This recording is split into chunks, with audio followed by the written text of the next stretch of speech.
Cek. Oke. Makasih Mas. Oke. Jadi karena nanti di modul ke-7 dan modul ke-9 itu lebih ke arah teori dan manajemen. Jadi nanti untuk pertemuan yang online aja yang teori itu saya habiskan. Jadi yang sekarang itu karena yang paling penting untuk analisa kelayakan itu adalah kita tahu apakah bisnis yang kita jalankan tuh untung apa enggak gitu ya. Nah, jadi makanya ini saya share, saya kasih ke teman-teman gimana cara ngitung usaha kita tuh layak atau tidak itu dengan Excel. Jadi kalau yang kemarin teman-teman hitungnya manual ya, dihitung pelan-pelan gitu. Kalau di sini kita hanya tinggal masukin saja elemen-elemen biayanya. Nah, kalau misalkan elemen-elemen biayanya itu sudah masuk, jadi nanti secara otomatis dia akan mengkalkulasi. Mungkin kemarin teman-teman juga bingung ya waktu disuruh ngitung laba rugi dan lain sebagainya, karena kan dia ada depresiasi, ada yang lain sebagainya yang teman-teman bingung ini cara ngitungnya seperti apa gitu. Nah, di sini nanti kita akan belajar gimana kita menghitung depresiasi, terus gimana kita menghitung bunga bank seperti itu. Jadi kalau nggak tahu di sini punya teman-teman ada yang hutang atau enggak, atau modalnya secara pribadi. Modelnya semua pribadi nih. Karena biar nggak mikir. Berarti kayak semua ini berarti. Amin. Alhamdulillah, amin. Kalau di sini nanti ini jadi nanti saya ceritain aja gimana caranya kalau misalkan kita menghitung analisa kelayakan. Nah, di sini buat pabrik. Nah, pabriknya itu pabrik bikin cooling pad. Teman-teman tahu ya cooling pad ya? Cooling pad itu yang dipakai buat apa namanya? Di bawah pendingin laptop. Nah, di sini karena buat pabrik, jadi total biayanya, makasih Pak. Jadi total biayanya di sini berapa? 7.979.6.346,89. Jadi iya, ini duit semua. Jadi di sini ini dulu waktu saya kuliah itu kan kita diminta buat project ya hampir sama kayak teman-teman gitu. Tapi waktu belajarnya itu 1 tahun. Jadi memang lama. Jadi untuk analisa teknik itu belajarnya 1 semester, terus yang tentang biaya ini belajarnya 1 semester sendiri. Makanya itu susah kalau misalkan ini tuh terlalu mepet, dan kemudian waktu nerangin ini itu kita online jadi bingung gitu. Nah, jadi di sini jadi di sini kita belajar dari sini ya. Jadi karena ini biayanya mahal banget, jadi sekitar 7 miliar, jadi otomatis harus hutang bank. 8 miliar gitu. Ya, hampir 8 miliar ya. Hampir 8 miliar, jadi kita hutang. Nah, hutang itu nanti di sini ada banyak bedanya. Jadi nanti dijelasin dari sini. Oke. Nah, yang pertama kemarin ngecek dari punya teman-teman ya. Kemarin kan teman-teman pertama harus menentukan berapa unit produk yang dijual. Oke, kita lihat. Ini punya Mbak Anis langsung uang ya. Bukan itu ada penjelasannya. Penjualan produk. Punyanya Mbak Indri juga. Mbak Indri Hati. Cuisin apa? Gak apa-apa, lihat. Promosi loh. Kan aku tanya ini loh.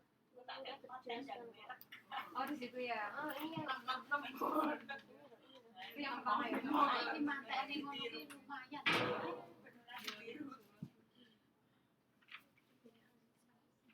Soalnya saya coba.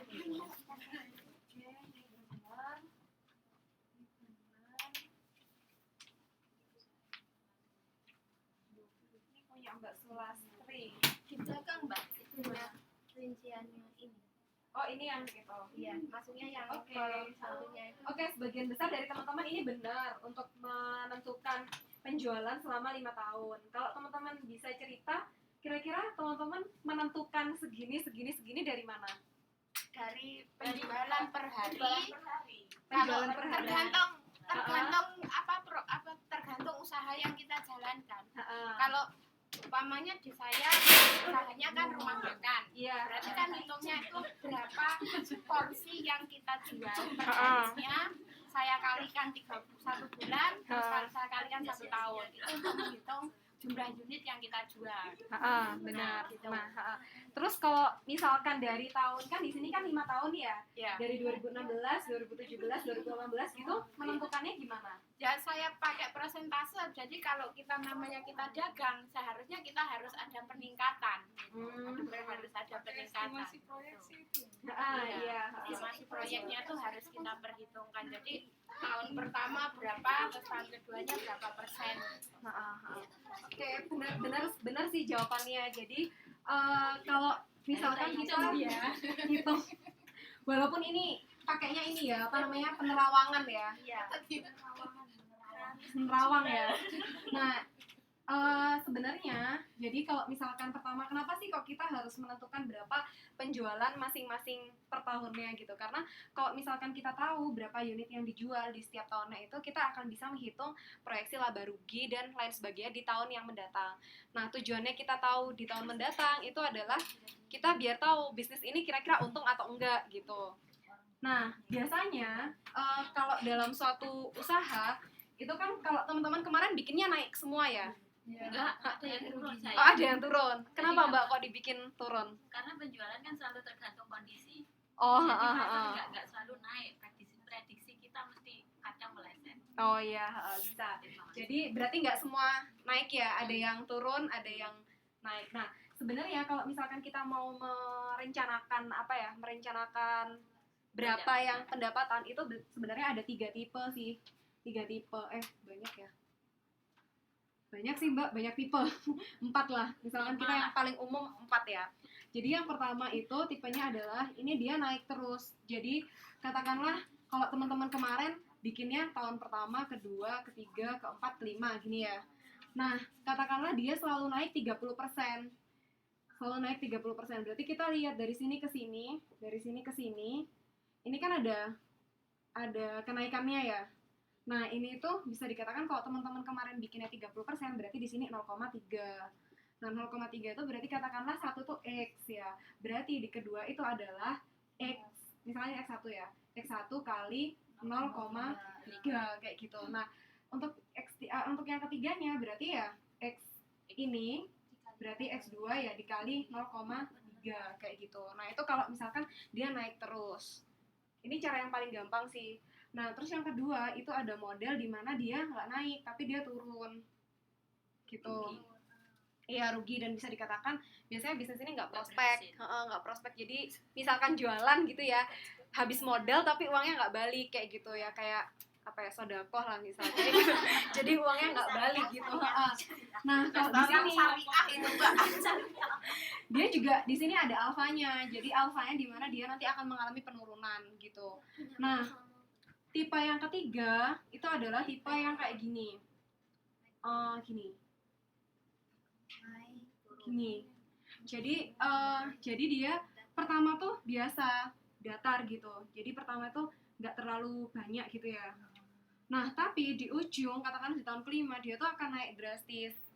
Nah, ini biasanya contohnya itu adalah barang-barang yang dia itu teknologi. Jadi kayak contohnya smartphone gitu ya, kita lihat ya. Zaman dulu kala gitu, zaman ya katakanlah 6 atau 7 tahun yang lalu gitu ya, smartphone tuh nggak ada gitu kan. Jadi segala kebutuhan dari smartphone itu pasti nggak banyak terjual gitu kan. Nah, di tahun ini pasti dia tidak terlalu populer gitu. Nah, kalau sekarang kenapa kok dia langsung naik drastis? Sekarang coba deh, katakanlah satu orang itu bisa jadi punya 3, 4 atau 2 HP kayak gitu. Ada yang HP-nya yang biasa sama HP yang luar biasa, yang HP yang pinter banget. Balik kamera dulu. Ganggu. Nah, jadi kondisi ini itu biasanya terjadi pada barang-barang yang dia mempunyai teknologi yang tinggi kayak gitu. Nah, biasanya kalau misalkan HP ya, itu juga ngikut sama teman-temannya. Jadi kayak produk ini yang saya contohin nanti ini itu cooling pad. Nah, cooling pad itu laku saat ada banyak laptop. Tahun-tahun sebelumnya nggak ada laptop, siapa yang mau beli cooling pad? Nggak ada kan gitu. Nah, jadi dia akan naik drastis saat banyak orang yang membeli gitu.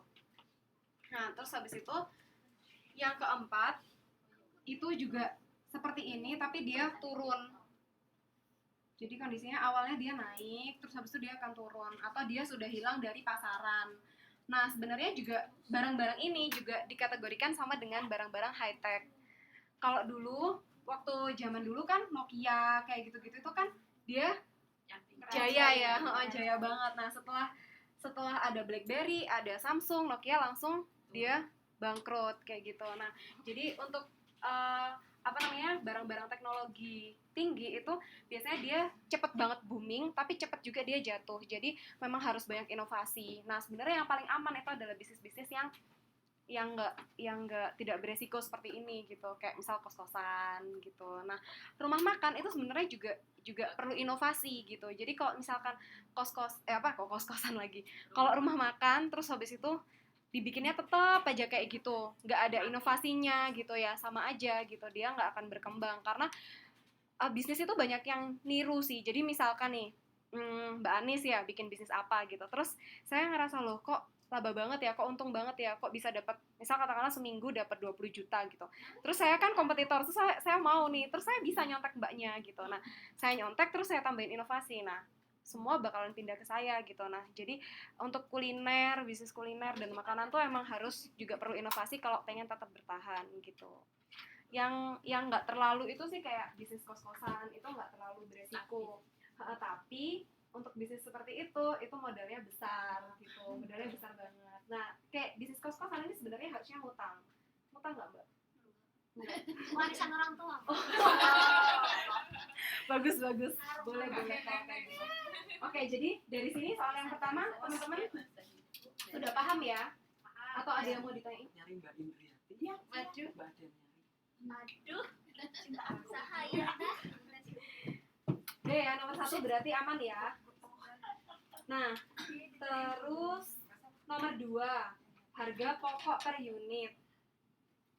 Harga pokok per unit. Ini teman-teman ada masalah nggak menentukan harga pokok per unit? Nggak ada ya? Gampang ya? Gampang kan ya? Ada rumusnya juga. Terus apa?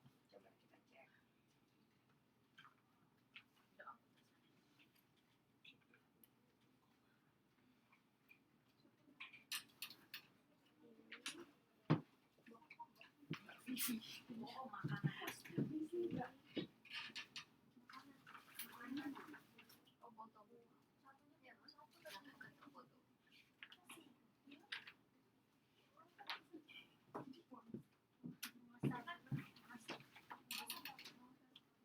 Oke, harga pokok per unit.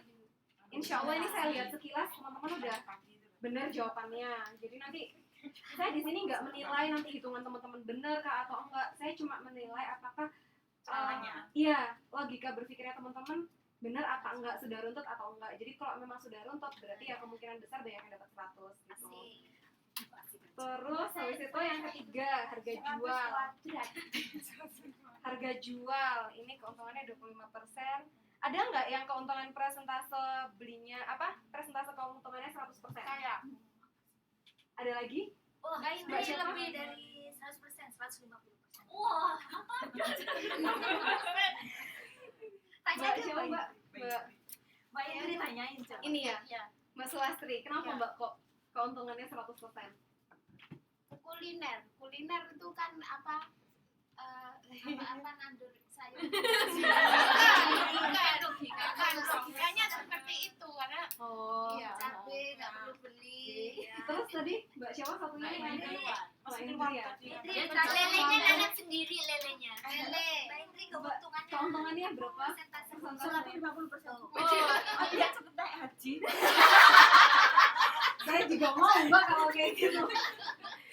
Sebenarnya keuntungan ini itu sebenarnya terserah sih, balik lagi kemarin mungkin ada yang nanya ke saya ngechat gitu ya, keuntungannya Mbak kalau keuntungan 100% gimana gitu. Sebenarnya nggak ada masalah, sah-sah aja karena yang menjalankan bisnis kan teman-teman, nanti yang dapat untungnya juga teman-teman. Tapi biasanya itu dalam bisnis itu ada kondisi di mana kayak gini kondisinya. Nih hapus ya Mbak. Ini sudah dicatat Ya. emailnya? Udah. Belum hapus ya? Ini angka ya Mbak, bukan OG ya? Ini 0 sama 9 ya. 0 sama 9 nanti kalau enggak salah. Atau kalau misalkan susah kirim lewat email bisa ngirim lewat chat Facebook aja nggak apa-apa. Kalau memang susah, kalau misalkan susah. Nah, jadi Mbak Indri boleh nanya nggak, kenapa keuntungannya 150%? Ya selain alasan naik haji ya. Ya, kita kan kalau jualan makanan memang mayoritas 100%. Nah itu saya kan lebih paham dikit soalnya kan ada paten dan merek. Oh iya. Pertama, Di sini nanti ada paten juga. Jadi nanti kalau misalkan teman-teman punya produk yang dia harus ada patennya, di situ nanti ada biayanya juga. Jadi nanti paten itu ditaruh di daerah mana sih? Di analisa kelayakan nanti di ada. daerah Jawa Tengah. Oh, enggak, maksudnya dimasukin di biaya investasi kah, di skema cicilan atau skema utang di situ. Jadi gini, ini masalah harga jual ya, harga jual. Nah, kalau kita bicara masalah harga jual, itu kan pasti ada kondisi di mana kita berhak untuk menentukan berapa persen. Kita boleh pakai 150%, 100%, itu tergantung sama teman-teman sendiri gitu. Karena teman-teman yang bisa melihat peluang dan segala macamnya gitu. Tapi kita harus lihat saat kita menentukan ini, itu kita harus mempertimbangkan yang pertama kan kita sudah belajar ya, namanya kompetitor. Nah, yang pertama kompetitor, yang kedua itu konsumen.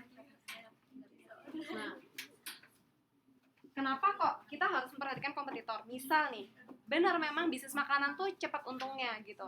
Tapi resikonya juga kalau kita masak terlalu banyak bisa basi gitu ya. Kan pengennya konsumen tuh makan yang fresh. Nah, kalau kompetitor ini misalkan kita jual terlalu mahal, katakanlah sebenarnya harga pasaran makanannya kalau di Surabaya misalkan penyetan gitu ya, ayam gitu, 8.000.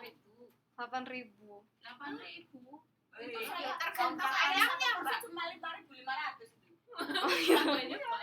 Misalnya katakanlah di TS dulu kalau saya beli gitu ya, itu tuh sekali makan itu 5.000, sekali makan tuh 5.000. Kalau sekarang 8.000 sekali makan, itu ikannya udah daging. Nah, terus habis itu ada di ada di tempat sebelah itu dia jualnya 11.000. Nah, berarti kan kita harus saingan ya, karena kalau misalkan kita punya kompetitor, kita harus tahu pasar kita tuh akan diambil sama siapa. Jadi kita kayak rebut-rebutan pasar gitu. Nah, biasanya konsumen itu akan memilih yang lebih murah gitu.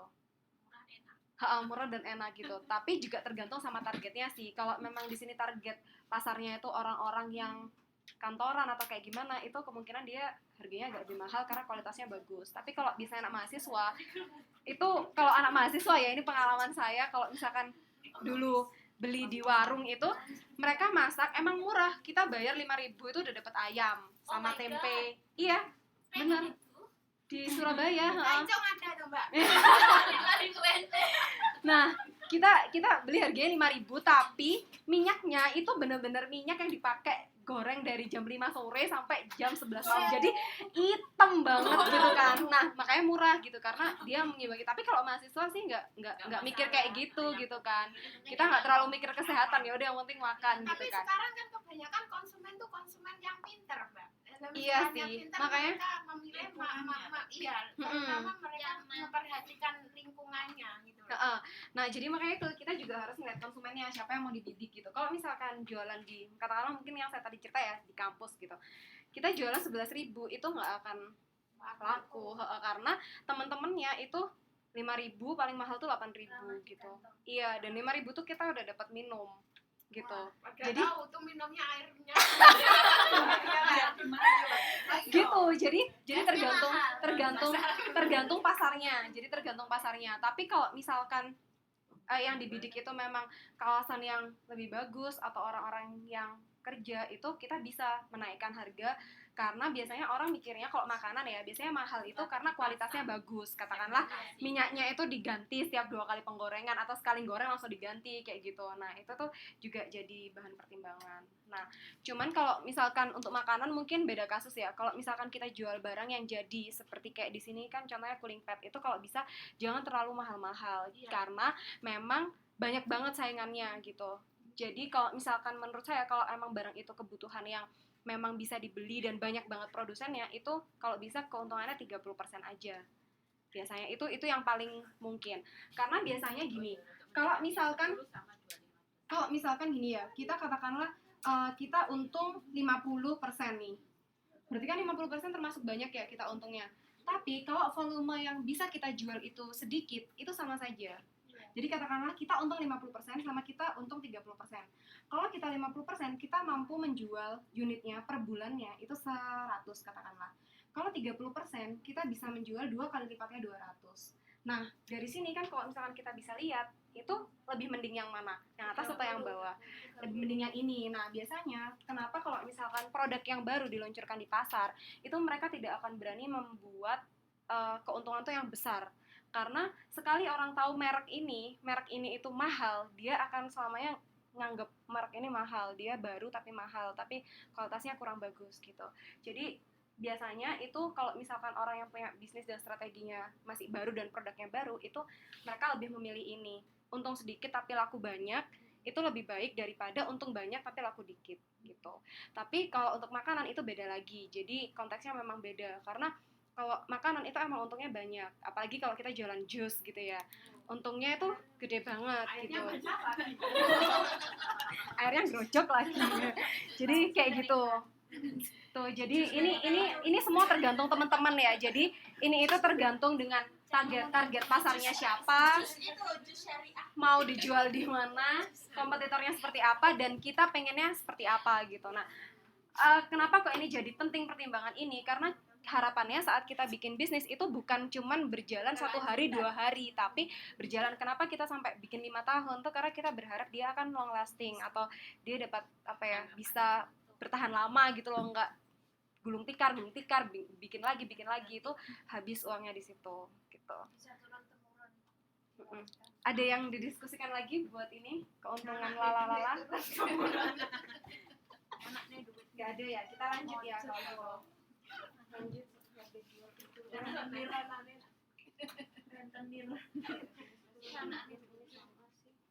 Oke, ini kita langsung aja lanjut ke nomor 5 ya, kebutuhan dana investasi. Nah, di sini saya coba jelasin ya, kalau teman-teman nggak ada yang bawa laptop ya udah nggak apa-apa ya. Nah, ini kan di sini itu kita bahas yang pertama adalah biaya investasi. Jadi, kalau nanti misalkan teman-teman pulang dan teman-teman pengen bikin bisnis, tapi teman-teman malas ngitung yang kayak gitu, teman-teman bisa pakai template ini. Teman-teman tinggal ngisi aja, Kenapa? Direkam. Ini udah direkam. Nah, ini nanti teman-teman tinggal, misalkan nanti ada yang pengen bisnis kos-kosan, atau bisnis ternak ayam, atau bisnis catering dan lain sebagainya. Nah, ini itu nanti tinggal diganti. Jadi terserah teman-teman, nanti bisa ganti dari, nanti ini secara otomatis dia kalkulasi di sini, di total ini ya. Nah, terus yang bisa teman-teman ganti ini ya harga, terus satuan, terserah sih, pokoknya ini semua diganti. Tapi kayak total kayak gini-gini jangan diganti karena dia secara otomatis. Jadi kalau misalkan teman-teman ganti, itu dia akan ganti. Misal ya, ini saya ganti coba. Misalnya saya ganti 0. Dia akan 0 gitu. Nah, kalau misalkan teman-teman nanti ngetik, jadi tinggal diketik aja kalau misalkan teman-teman punya bisnis. Jadi biar nggak ribet kayak gini gitu. Misalkan gini ya Mbak, misalkan Mbak mau bikin bisnis nih. Dalam? Sudah Mbak, ditaruh di kemarin. Sudah kemarin, oke. Aku mikirnya kemarin kalau teman-teman ada yang bawa laptop, jadi nanti bisa kita coba bareng-bareng. Jadi bisnisnya. Oh iya, kalau mau sih, atau mau denger penjelasan aja, atau terserah gimana. Penjelasan dulu terus dapat Mbak. Oh gitu. Kalau waktunya cukup ya. Oke, jadi gini, misal ya Mbak. Misalkan Mbak rencananya mau apa nih? Mau beli, mau bangun ataukah mau nyewa? Kemarin ada yang nanya soalnya. Mbak, saya mau nyewa nih, berarti tanahnya dikosongin aja. Iya benar, kayak gitu. Jadi misalkan ya, saya nggak mau bangun nih, berarti saya nyewa aja. Berarti saya mengenolkan harga ini. Harga tanah ini saya nolkan. 0 ini. Nah, di sini biayanya akan hilang di total ini karena saya nggak nyewa tanah. Nah, terus coba kita lihat ke bawah. Tadi kan total investasinya yang tadi berapa? Ini udah berkurang kan? Tadi 6 juta di sini, tapi di sininya 4 juta. Nah, terus misalkan kita mau nyewa nih gedungnya. Nah, jumlahnya itu luasnya segini. 1.155. Ternyata saya mau pindah ke tempat yang katakanlah ini lokasinya di, kalau nggak salah lokasinya di Gresik. Ini lokasi pabriknya ini. Nah, kalau misalkan saya mau pindah ke, katakanlah pindah di Mojokerto, berarti kan dia harga sewanya lebih murah nih. Katakanlah harga sewanya adalah cuman 1 juta ya misalnya. Harga sewanya 1 juta. Ini tinggal saya ganti aja. Nah, dia akan langsung berkurang gitu. Nah, jadi ini bisa nanti ini, nah ininya jadi langsung 2 juta gitu. Nah, ini nanti ini sebenarnya oleh-oleh buat teman-teman. Jadi nanti kalau misalkan teman-teman mau buka bisnis atau apa dan malas ngitung kayak gitu, pakai aja ini, tinggal diganti aja. Wah, ini ditularnya dari Mbak. Gitu. Yang untuk itu Mbak, Ini apa? untuk asetnya itu kalau mau nambah murah Excel itu apa? Langsung aja. Bisa langsung. Di setting ini Mbak, udah Ini sudah di setting. Enggak, misalnya kalau kita buat kan kita buat file baru gitu. Oh, Itu apa ya, kalau misalnya buat langsung bisa jumlah kayak gini, lihat rumusnya aja. ada rumusnya. Jadi gini, kalau misalkan nanti Mbak pengen bikin sendiri ya, nggak mau pakai ini, pengen nyontek rumusnya ya udah tinggal diarahkan aja ke kotak ini. Nah, diarahkan ke kotak ini. Nah, E6 dikali C6 berarti adalah ini dikali sama ini. Oh yang Gitu. yang Excel ini kan. atasnya tau. Iya, jadi kalau misalkan Mbak pengen ngelihat rumusnya ya udah ditaruh di total ini aja. Nah, nanti dia akan otomatis ada rumusnya. Jadi kalau misalkan Mbak mau nyoba atau mau ganti-ganti, dilihat dulu kotaknya itu ada rumusnya nggak. Kalau misalkan ada rumusnya, jangan diedit-edit, nanti rumusnya hilang. Jadi kalau mau ngedit, cari yang kayak gini. Nah, misalkan di sini 450.000 ya, di sini 450.000 berarti ini nggak ada rumusnya. Jadi bisa diganti kapan aja semaunya Mbak gitu. Gitu. Nah, ini untuk tanah sama gedung ya. Misalkan saya pengen balikin lagi nih. Kayaknya salah deh tadi, udah dibalikin ke awal. Nah, itu teman-teman Ctrl Z. Ctrl Z. Nah, ini. Nah, ini ya. Nah, di biaya investasi itu ada banyak sekali yang harus diperhatikan. Nah, di sini tangible asset, ini saya kasih nama tangible asset. Tangible asset itu apa? Adalah aset yang berwujud. Tangible itu berwujud. Nah, berarti kalau berwujud kita bisa melihat apa ya, dedeknya, ada wujudnya gitu ya. Nah, di sini kalau di perusahaan ini ada tanah, gedung. Nah, terus habis itu ada mesin produksi. Nah, karena di sini dia adalah bikin cooling pad, jadi kan kita harus bikin plastiknya itu ya. Nah, plastiknya itu kita butuh mesin. Nah, mesinnya ada apa aja? Mesin molding, mesin buat nyetak plastiknya itu. Terus habis itu ada die casting mesin, terus mesin pemotong. Biasanya kalau kita bikin plastik kan ada jembret-jembretnya tuh. Nah, jembret-jembretnya dipotong sama mesin potong. Nggak apa-apa ya, Mbak ya? Terus habis itu ada tang pemotong, terus habis itu ada cutter sama obeng set. Nah, jadi usahakan kalau misalkan teman-teman itu nanti bikin bisnis gitu ya, itu tolong dibikin secara rinci. Jadi maksudnya gini, tanah sama gedung dia kan intinya jadi satu kesatuan gini ya. Nah, mesin produksi, nah di sini semua mesin yang digunakan. Jadi kayak misalkan ada yang kemarin bikin apa ya, home tobing gitu ya. Mesinnya itu apa? Mesinnya di sini adalah diganti kompor, terus diganti oven, terus misalkan ada yang buat ngaduk tuh mixer. Nah, itu termasuk mesin. Jadi biar nggak ada sesuatu yang miss, itu dikelompok-kelompokkan gitu. Jadi biar gampang. Di sini misalkan mesin gitu ya. Terus habis itu selanjutnya kita masuk ke material handling. Material handling itu ada yang tahu material handling? Itu Mbak, bahan-bahan itu. Bukan. Material handling itu yang dipakai buat benar sekali. Jadi material handling itu yang kita pakai buat mindahin barang. Nah, di sini ada apa aja? Ada troli. Ada. Oh ya, Bapaknya udah ahli ya, Pak ya berarti. Ini mesinnya semua pasti Bapak udah tahu juga. Jadi ada troli,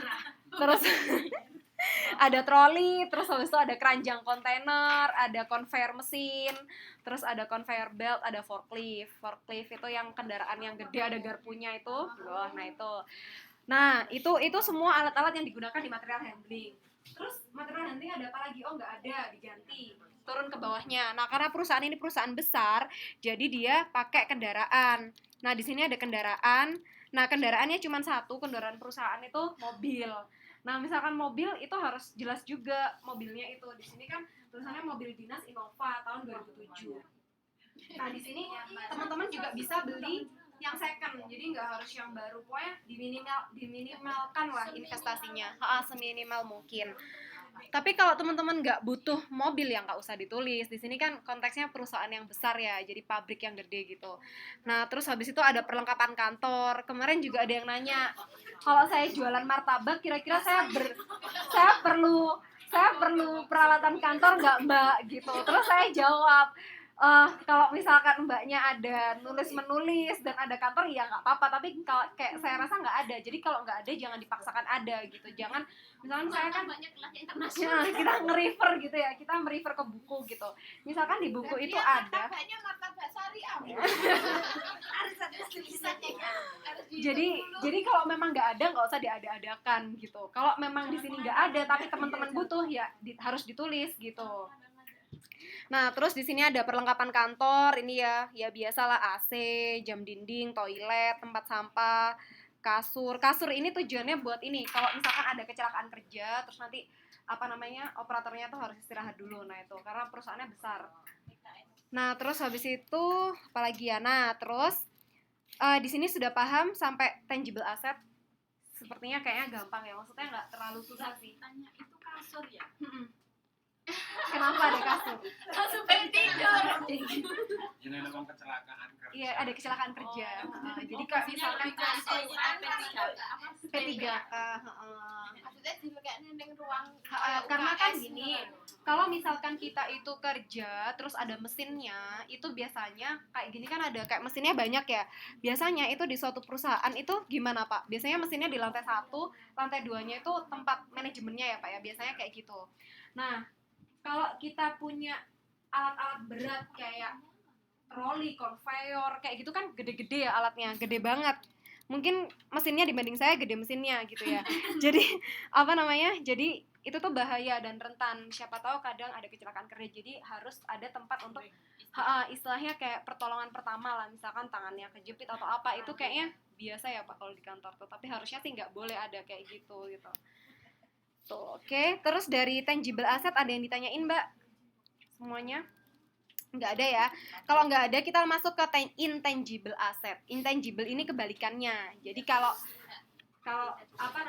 intangible asset itu nggak berwujud, nggak kelihatan barangnya tuh kayak apa. Tapi ini penting banget ada gitu. Ini harus ada karena ini harus diperhitungkan. Nah, apa aja sih yang harus diperhitungkan? Yang pertama adalah feasibility study. Feasibility study itu yang kita pelajari sekarang, studi kelayakan bisnis. Ini tuh uang loh, kalau misalkan mbak-mbak itu bisa feasibility study itu uang banget. Jadi kalau misalkan ada orang bikin bisnis gitu ya, terus mbak bisa jadi konsultannya. Kalau mbak bisa kelayakan bisnis, mbak yang bisa memberikan rekomendasi, ini layak, ini tidak layak gitu. Jadi ini tuh bisa menghasilkan uang kalau kita bisa mempelajari ini tuh dengan baik. Kita bisa jadi konsultan. Nah, itu makanya ini oleh-oleh buat Mbak. Jadi kalau misalkan nanti Mbak berminat untuk jadi konsultan, ini itu bisa dipakai gitu, karena ini powerful untuk kita bisa lihat, oh ini layak atau enggak. Jadi nanti ada keselanjutannya. Nah, feasibility study ini biasanya kalau misalkan Mbak bisa ini, Mbak dibayar berapa sih untuk ini gitu ya. Di sini ada rumusnya. Jadi, kalau misalkan Mbak punya keahlian feasibility study atau kelayakan bisnis, itu gajinya adalah 1% dari total investasi. Di sini total investasinya dari intangible asset adalah 6 miliar 9, ini ya, kita bisa lihat ya. 6 miliar 9.472.774. 1% dari itu adalah ini, 60 juta. Jadi Mbak bisa Mbak bisa digaji segitu. Gitu. Jadi ini itu penting banget gitu. Jadi kalau Mbak punya ilmu ini, kalau Mbak punya ilmu ini itu untung banget gitu. Jadi powerful lah. Makanya ini saya kasih ke Mbak gitu. Jadi biar kita sama-sama bisa gitu. Kalau saya minta 5% aja. Itu usahanya dari calon yang mengajukan usaha. Jadi misalkan gini ya, Mbak bisa visibility study nih. Terus saya mau bikin bisnis, misalkan saya mau bikin bisnis salon, salon muslimah gitu. Tapi saya nggak ngerti. Misal ya, saya bikin salon muslimah gitu. Nah, saya nggak ngerti sama sekali. Saya nol foto lah istilahnya, nggak tahu tentang ini itu apa ini itu, saya nggak tahu. Tapi saya pengen tahu kira-kira kalau saya bikin usaha ini, kira-kira saya untung nggak sih gitu. Nah, Mbak bisa nih, saya nanya, Mbak tolong dong buatin gitu. Nah, Mbak ngitung-ngitung. Nah, pasti kemungkinan kalau dia orangnya ngerti gitu, dia pasti akan tahu gitu 1% dari investasi itu adalah uang untuk biaya kelayakan bisnis ini. Karena gini, kalau kita bikin kelayakan studi itu kita nggak boleh sembarangan juga. Jadi kalau yang kemarin Mbak ngerjakannya ini ngarang ya misalnya, kalau misalkan ada orang yang nanya dan pengen dibantu untuk ngitungin ini ya Mbak harus survei, bener-bener survei. Jadi kayak misalkan karena saya salon muslimah ya, ada tempat yang buat keramas itu kan. Nah itu Mbak nggak boleh ngarang. Misalkan harganya harusnya harganya cuma 3 juta, Mbak nulisnya 5 juta biar nanti 1%-nya banyak gitu. Nggak boleh kayak gitu. Jadi harus bener-bener data, dan itu susah. Maksudnya kita harus cari data bener-bener dan nggak boleh salah gitu. Nah itu susahnya. Kita cari dari satu tempat. Tapi sih karena sekarang banyak internet ya tinggal searching aja sih bisa gitu kan. Nyari-nyari. Selama nyari orang-orang seperti itu nyarinya di mana? Biasanya ada di konsultan bisnis gitu. Jadi biasanya nanti ke konsultan bisnis, terus nanti ada orang yang bisa, terus nanti kita diskusi maunya kayak gimana, perusahaannya di mana gitu, nanti baru dihitungin semua gitu. Di Jakarta apa di provinsi apa di mana? Biasanya sih biasanya di mana-mana ada sih. Oh itu sebenarnya kayak kita menawarkan jasa itu, terus kita membantu membikinkan itu kan Benar sekali. Intinya sama halnya kayak Mbak ngerjain ini sebenarnya. Jadi makanya kenapa kemarin saya minta Mbak untuk ngerjain ini karena ya emang susah sih gitu ya, kalau emang belum pernah tahu. Saya aja dulu ngerjain ini juga susah. Gak bisa tidur tuh Mbak. Maaf ya. Macam coba tidur. Tapi nanti hasilnya. manfaatnya tuh buat Mbak semua gitu. Jadi semua kita ngasih tugas tuh pasti ada esensinya gitu, ada makna di balik kita semua gitu. Nggak masalah gitu. Pada waktunya. Ya siapa tahu nanti kan Mbak jadi konsultan gitu kan, lumayan gitu. Ini jadi peramal ya Pak. Oke. Peramal masih jadi bos aja loh. Oke, terus selanjutnya kita kan kemarin belajar AMDAL ya. Kita belajar AMDAL. Nah, ngitung AMDAL juga itu dapat gaji 1% dari investasi. Nah, terus ada juga namanya EED atau Engineering Design. Engineering Design ini biasanya yang bisa itu anak-anak yang teknik. Jadi mereka akan gambarin mesinnya itu posisinya di mana. Terus nanti setelah jadi kayak misalkan kita punya ini ya, kita punya ini daerah produksinya ya. Karena kan tadi di situ ada banyak mesin ya.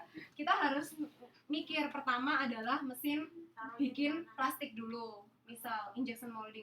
Nah setelah injection molding kemana? Ke cutting, ke mesin cutting. Habis ke mesin cutting kemana? Nah ini tuh harus detail dan gambarnya itu misalnya ini mesin ya, ini nggak boleh habis itu sebelahnya mesin lagi, nggak boleh. Harus ada jaraknya buat operator lewat, buat barang pindah kayak gitu. Nah ini biasanya lebih ke anak, biasanya teknik industri bisa sih, anak teknik industri bisa, tapi biasanya lebih detail lagi yang teknik mesin kayak gitu. Atau mungkin arsitek. Tapi kalau arsitek mungkin harus koordinasi juga sama anak teknik karena ini alurnya kan kita yang buat gitu. Gitu terus. Sama kayak misalkan kita bikin bisnis salon, misalkan Mbak mau bikinin gitu ya. Nah, Mbak harus tahu runtutannya. Misalkan orang datang kan ke resepsionis dulu. Resepsionis tanyain mau apa Mbak? Mau potong kah? Mau apa-apa. Nah, kalau potong diarahin kemana? Nah, setelah potong ngapain kayak gitu. Jadi alurnya tuh harus jelas gitu. Kalau kita gambar engineering design gitu. Terus habis itu jangan lupa kalau kita diriin bangunan, kita ada pajak izin mendirikan bangunan. Terus ada biaya perizinan, terus ada paten produk. Nah, tadi kan ada yang bilang paten ya. Nah, paten itu masuk ke sini, masuk ke biaya investasi. Jadi, paten itu nggak bisa dimasukkan ke biaya bukan harga pokok penjualan. Harga pokok produksi, sorry. Nggak bisa dimasukin ke situ karena paten itu sesuatu yang kita bayarkan sekali untuk selamanya, ya kan? Kalau misalkan Itu bisa sekali untuk selamanya kayak Kalau lagu. jasa itu katanya Kenapa Mbak?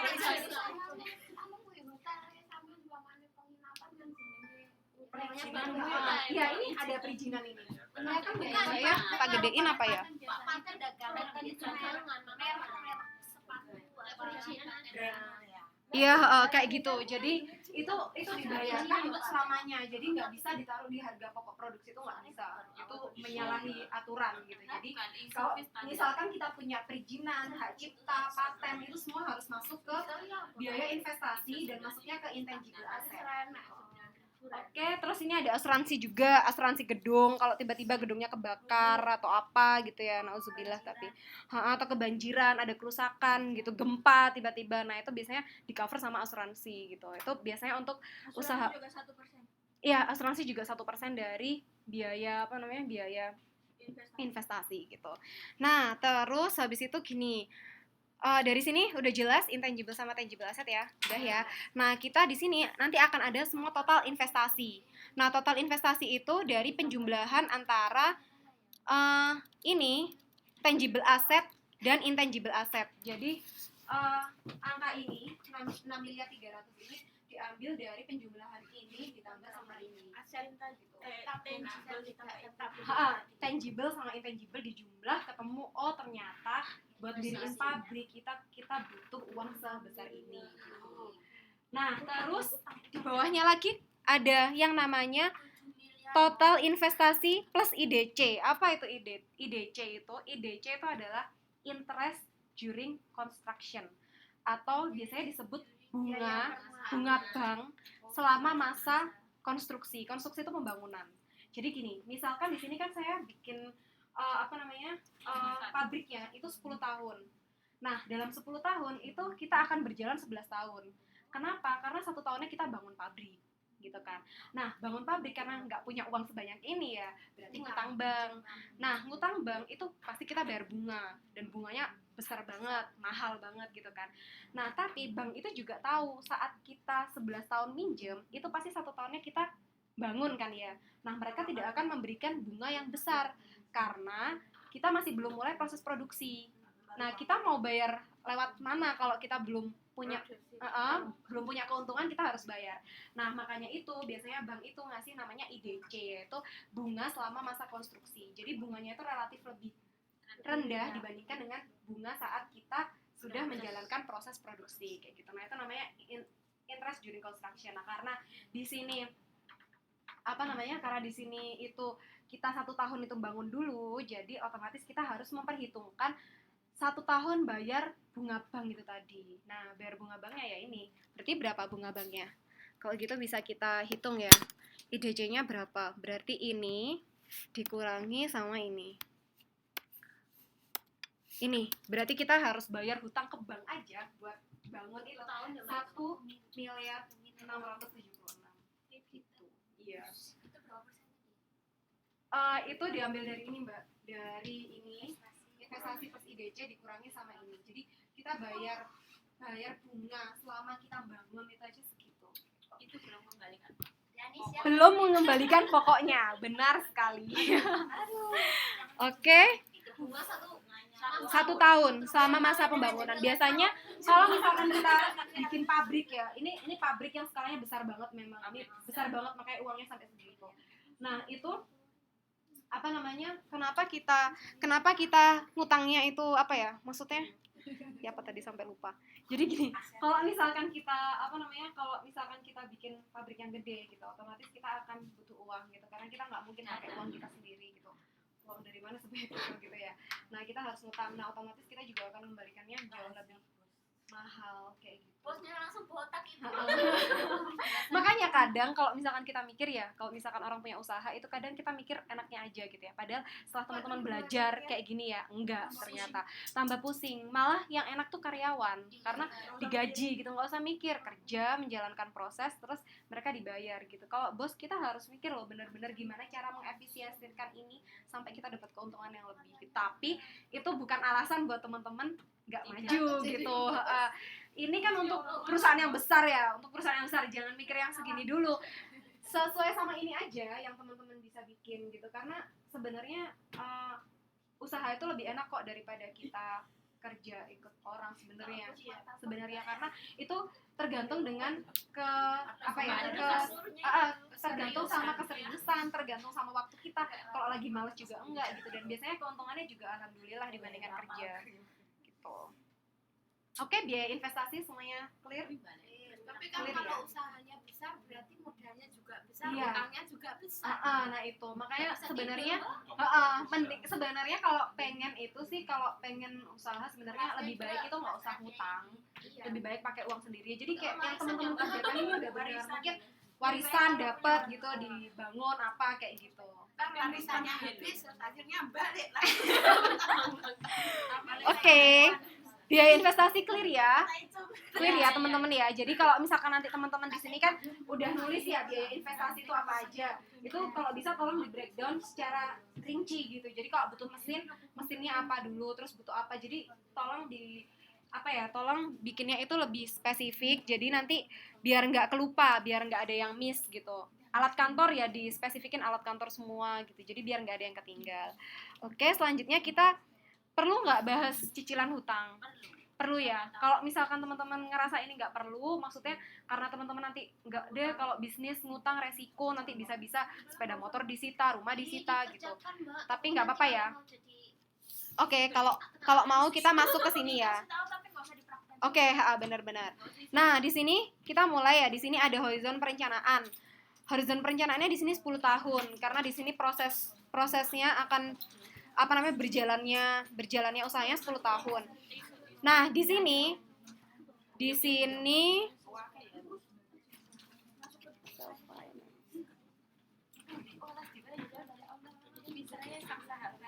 Terima kasih ya sahabat. Mbak, saya permisi dulu ya. Oke. Nanti balik lagi Mbak ya? Oh iya. Nggak, saya pikir nggak balik lagi, pulang. Oke, di sini ada bunga, di mana di sini ada bunga bank, di sini bunganya adalah 12% bunga bank. Nah, terus di sini kita minjem, jadi gini, kan tadi kita total biayanya berapa? 7 miliar ya? 7 miliar. Nah, 7 miliar, terus kita mau minjemnya itu nggak semuanya, tapi kita mau minjemnya itu awalnya, itu awal kali kita minjem tahun ke-0 itu kita minjem sebesar ini 4 miliar. Terus selanjutnya dari 4 miliar ini nanti kita bikin di sini ada pokok sama bunga. Nah, pokok sama bunga ini semuanya kita itu bayarnya itu banyak bunganya dulu. Ini kalau kita bikin skemanya bank ya. Jadi di skemanya bank, kalau misalkan Mbak katakanlah nggak tahu, mungkin ada yang pernah minjem di bank sebelumnya, belum pernah punya pengalaman ya. Jadi gini, kalau misalkan alhamdulillah lah ya nggak punya pengalaman. Jadi gini, kalau misalkan kita pinjam di bank, jadi kalau misalkan kita pinjam di bank ya, kita pinjam di bank itu perhitungannya itu ada pokok, bunga, terus cicilan. Nah, cicilan ini yang kita bayarkan setiap bulannya. Nah, di sini adalah saya, misalkan di sini ya, kita ini yang punya perusahaan ini, kita itu tuh cicilannya setiap tahunnya itu adalah 780 juta. Untuk kita pinjem sebesar ini, 7.800.000. 7 miliar. Sorry. Jadi kita bayarnya per bulannya 780 juta per tahun. Kita bayar 780 juta per tahun selama ini 10 tahun. Jadi total semuanya itu ini. Nah, caranya gimana sih perhitungan bunga di bank itu caranya kayak gini. Jadi kalau misalkan kita pinjem di bank, itu ini kan pakai bunga 12% ya. Ini bunganya 12%. Contohnya tuh duitnya banyak banget jadi bingung. Jadi karena seperti yang sudah Mbak ceritakan. Iya, jadi nanti sebenarnya kalau misalkan Mbak mau tinggal diganti aja kayak tadi yang saya ceritain gitu, tinggal diganti semua angkanya, nanti semua akan ganti gitu. Jadi mungkin ini diikutin aja ya, atau gampangnya kalau misalkan bingung, anggap aja itu 780.000. Atau saya bilangnya gitu aja ya, kalau usah lihat-lihatan. Banyak banget. 4 miliar saya bilangnya berarti 4 juta gitu misalnya. Nah, gini, jadi kalau misalkan kita itu minjem di bank, itu kita di awal itu adalah kita bayar bunga, bukan bayar pokok. Kita bisa lihat di sini ya. Di awal itu kita bayar bunga bank tuh banyak. Pokoknya itu sedikit yang kita bayarin. Nah, ini misalkan kita bayar ya, bunganya itu kita bayar Rp500.000. Nah, tapi pokoknya itu kita cuman berkurang Rp251.000 gitu. Semakin lama itu akan semakin turun. Jadi makanya mereka itu di awal kalau di bank itu ya, bunganya tuh selalu tinggi, pokoknya rendah. Nanti baru di akhir itu baru pokok kita yang ini, pokoknya yang besar. Nah, misalkan katakanlah Mbak 10 tahun ya, ternyata perusahaannya itu bagus. Enggak, jangan bangkrut Mbak. Kita positive thinking dulu ya. Jadi misalkan perusahaan itu bagus banget, maksudnya keuangannya bagus, kita banyak yang beli kayak gitu-gitu. Nah, katakanlah di tahun kelima Mbak, aduh udah deh daripada bayar hutang terus, ditutup aja semuanya gitu ya. Ditutup itu di situ sebenarnya ada ruginya juga, karena kenapa? Karena pokok yang Mbak bayarkan tuh masih dikit, sisanya tuh bunga-bunganya gitu. Nah, bunga dari sini nanti dari 5 tahun itu akan dijumlah, terus ini akan dijumlah, nanti emang berkurang tapi rugi kayak gitu. Jadi sebenarnya sih saran sih kalau bisa jangan hutang bank sih sebenarnya, saran gitu. Jadi lebih baik kita mulai dari sesuatu yang kecil gitu ya, kecil nanti akan jadi besar gitu. Soalnya kalau memang pinjam di bank itu kita akan bayar tetap sama setiap tahunnya kita akan bayar sama segitu, tapi ya gitu, bunga kita yang pertama itu kita harus bayar bunga yang lebih banyak gitu sih untuk ini skema cicilan utang. Iya, benar. Kayak dikejar-kejar sama Mbak Indri. Kayak dikejar-kejar anjing ya. Nah, terus ini karena kita itu bangun ya, otomatis kita harus bayar per bulannya, karena kita pinjamnya cuma 4 miliar, tapi setelah setahun tuh itunya Jadi 7 miliar. kayak gitu. bunganya aja Karena kan kita besar besar banget. Padahal itu cuma 12% sebenarnya, iya. Besar banget. Nah, itu makanya kenapa orang bank itu kaya. Ya, karena itu.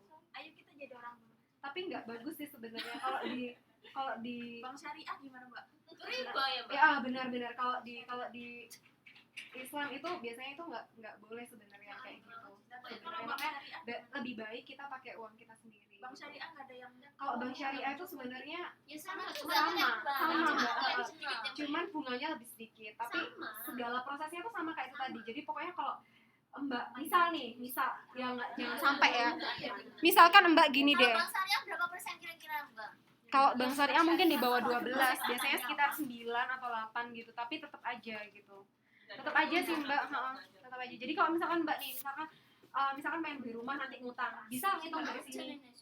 Jadi misalkan Mbak pengen beli rumah terus Mbak pengen ngutang, misalkan kayak gini ya, misalkan Mbak pengen beli rumah, katakanlah harganya bukan 6 miliar, katakanlah jumlah harganya cuma 2 miliar gitu ya, 2 miliar misal.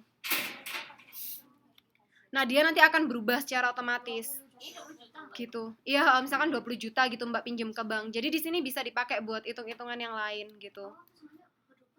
Semuanya berubah. Jadi tinggal kita ngubah sedikit aja semuanya berubah gitu. Jadi kalau misalkan Mbak pengen ngutak-ngatik, pengen ngisi, cuman tinggal isi kotak yang salah satu aja, dia nanti akan berubah semua, hasilnya menyesuaikan gitu. Kalau salah satu nanti hilang tuh. Nah, terus kita masuk ke depresiasi. Kemarin ada yang bingung nggak depresiasi? Kemarin ada yang nanya saya tentang straight line, depresiasi garis lurus. Kalau di buku itu nggak dijelasin depresiasi itu seperti apa. Tapi kalau di sini itu kalau depresiasi straight line itu perhitungannya itu jadinya investasi dikurangi dengan berapa persennya, terus dibagi dengan total semuanya. Jadi kayak ini ya, misalkan kita C5 kita lihat di sini adalah gedung. Nah, di sini gedung itu katakanlah 3 juta lah ya, 3 juta ini. Nah, terus kita ngitung depresiasinya per tahunnya itu berapa gitu ya. Nah, itu caranya adalah ini biaya gedung yang awal itu dikurangi dengan ini dibagi dengan tahunnya. Itu Ya salah lah hitungannya ngono. nggak apa-apa Mbak, nggak apa-apa. Saya kan tadi udah bilang nggak dihitung, saya nggak ngecek nilainya, tapi saya cuma ngelihat alur berpikirnya. Misalkan kalau misalkan apa ya, maksudnya saya ngelihat lah kira-kira angkanya itu udah benar atau enggak gitu. Maksudnya sampai saya hitung tek tek tek tek pakai kalkulator enggak sih. Saya cuma ngelihat logika berpikirnya benar atau enggak gitu. Dan jenengan sudah tahu ini benar salahnya. Orang sedikit. Gitu. Jadi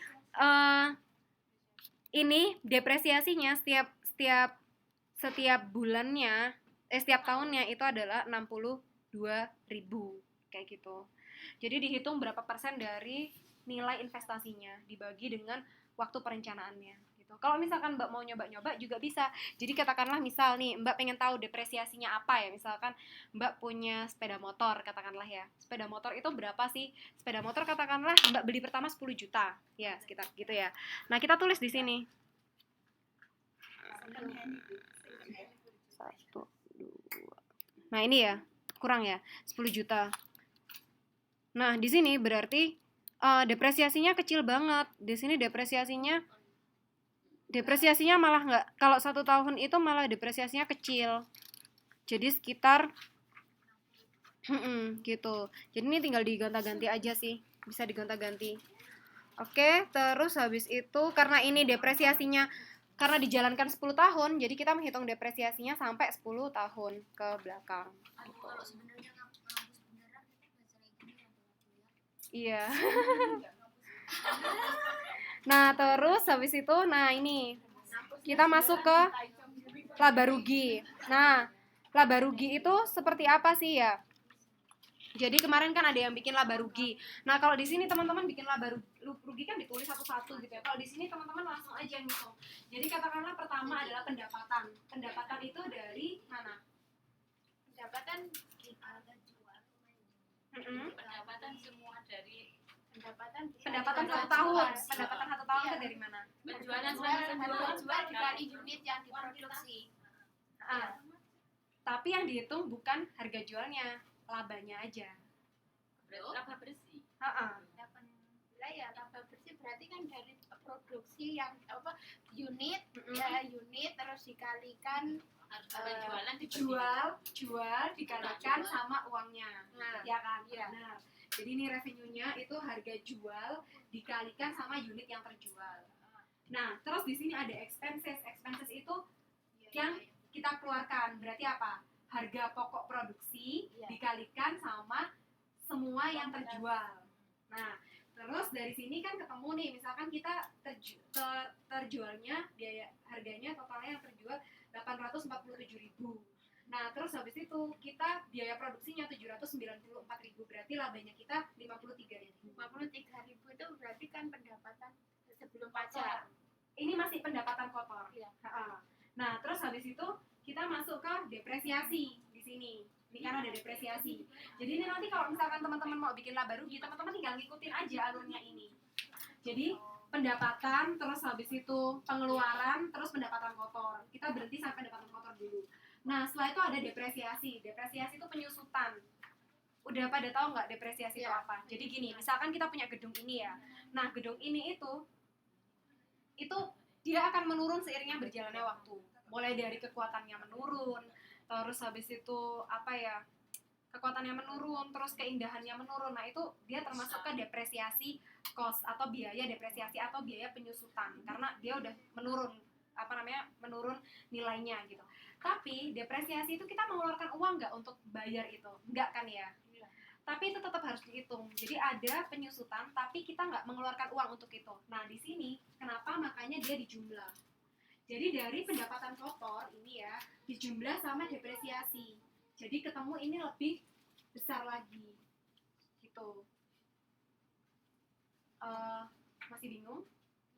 Bingung ya? Jadi gini, misal gini nih, gampangnya contohnya meja, nih ya. Saya beli meja ini harganya 2 juta rupiah. Nih, 2 juta Nggak rupiah. dikurangi Mbak. Nah, bentar, ini tak jelasin ya. Saya dulu juga bingung, kenapa kok bisa kayak gitu. Saya dulu juga bingung, kok bisa ya kayak gitu. Kita harus ngitung, tapi kok harusnya penyusutan berarti harusnya kita bayar, tapi kok kita malah nggak bayar. Jadi misal gini, saya punya usaha nih, terus habis itu saya beli mejanya ini harganya 2 juta. Nah 1 tahun berjalan pasti meja ini kan udah banyak dipakai, terus udah gini-giniin, disenggol-senggol, nah otomatis dia akan harganya turun karena dia udah nggak sebagus yang pertama kali saya jual. Nah depresiasi itu adalah biaya penyusutan, gimana barang ini yang awalnya harganya 2 juta itu dia akan turun gitu kan, turun katakanlah karena dia sering dipakai atau apa, dia menyusut harganya jadi nggak 2 juta lagi, dia jadi 1.600.000, misal menyusut 400. Nah berarti kan harganya udah nggak 2 juta nih, 1.600.000. Nah berarti kan berkurang gitu loh nilai barang ini, tapi saya mengeluarkan uang nggak untuk bayar 400 itu? Enggak kan. Nah makanya itu nggak dikurangin tapi ditambah. Oh iya ya. Nah gitu ya. Jadi banyak orang yang menganggap depresiasi itu kita dari perusahaan kita rugi, padahal enggak, kita malah untung dari situ. Mejanya masih itu, hanya dia nilainya turun, tapi kan kita nggak harus bayar untuk itu. Jadi makanya di sini dia ditambah gitu. Jadi dari pendapatan kotor itu ditambah sama depresiasi, jadi uang kita lebih banyak, jadi segini 780.000. Nah terus habis itu kan kita ada pajak nih, ya kan, kita harus bayar pajak. Nah dalam kurung ini berarti dikurangin, ini minus berarti ya, dari sini dikurang sama ini, dikurang sama pendapatan kena pajak, terus habis itu dikurangi lagi sama tax. Tax sama pajak itu apa bedanya? Beda. Kalau pendapatan kena pajak itu pendapatannya kita. Nah kalau pajaknya itu ada IMB, ada gedung kayak gitu. Nah kalau pendapatan kena pajak itu dari uang kita yang kita punya, uang yang ngumpul di brankas misalnya, uang yang ngumpul di brankas itu ada berapa, nah itu kena pajak. Tapi kalau tax ini lebih ke arah kayak mobil, kita punya mobil dinas itu kena pajak. PBB itu ya? Enggak, IMB terus PBB kayak gitu. Nah itu tuh termasuk tax gitu. Nah terus habis itu ada earning after tax. Earning after tax itu adalah pendapatan setelah kena pajak. Nah karena pajaknya besar banget, jadi uang kita minus. Karena gini, kenapa kok di sini minus? Kenapa kok di sini minus? Ini minus, di sini baru plus. Karena kita itu sekarang perusahaannya masih baru, jadi yang kita jual tuh masih sedikit. Tahun pertama, tahun kedua itu pasti kita nggak untung, pasti kita minus, ya kan? Saya gitu. Benar berarti. Kalau tahun pertama kedua itu minus, itu ada kemungkinan benar kerjaannya. Kalau positif, kalau dari tahun pertama, kedua, ketiga sampai tahun kelima itu positif, itu bisa jadi juga benar. Jadi tergantung angkanya. Jadi nanti bisa dilihat. Gitu. Kalau misalkan angkanya sudah nggak memungkinkan tapi dia positif, berarti ada salah hitungan. Berarti saya yang belum dikumpulin hitungnya langsung pakai Excel aja boleh sih Mbak, boleh. Pokoknya nanti Mbak lihat aja.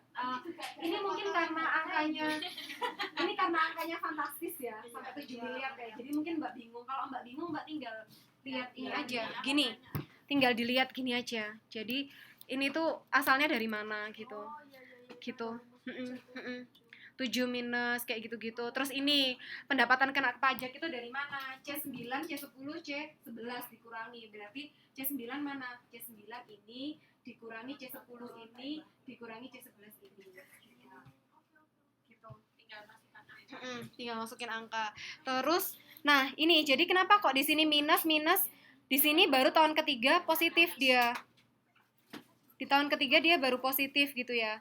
Nah, karena di tahun ketiga itu dia positif, itu karena dia ada pada kondisi di mana dia itu pada kondisi ke tahun ketiga ini dia sudah mulai untung gitu. Jadi otomatis dia dapat ini. Bentar ya Mbak, kok ini rekamannya nggak ada ya? Udah sih. Gitu. Jadinya tahun pertama kedua dia akan negatif, dan baru tahun ketiga dia baru dapat untung kayak gitu, karena di tahun ketiga itu penjualannya lebih naik dibanding tahun sebelumnya kayak gitu. Oke, berarti kalau teman-teman tadi ada yang minus berarti benar, kalau misalkan ada yang plus juga belum berarti salah gitu, karena bisa jadi penjualannya di tahun pertama kedua itu udah bombastis gitu ya, udah meningkat.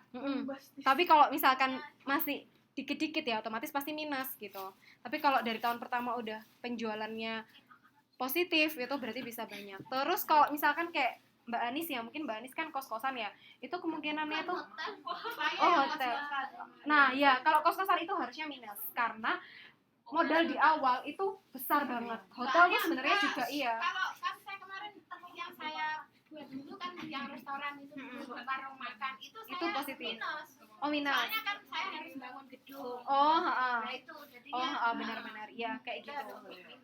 Biasanya kalau usaha-usaha yang besar gitu ya, dia pasti di awal tuh minus. Soalnya Gitu. kan harus ada pembelian, Kalau uangnya warisan sih nggak tahu, nanti saya lihat dulu lah.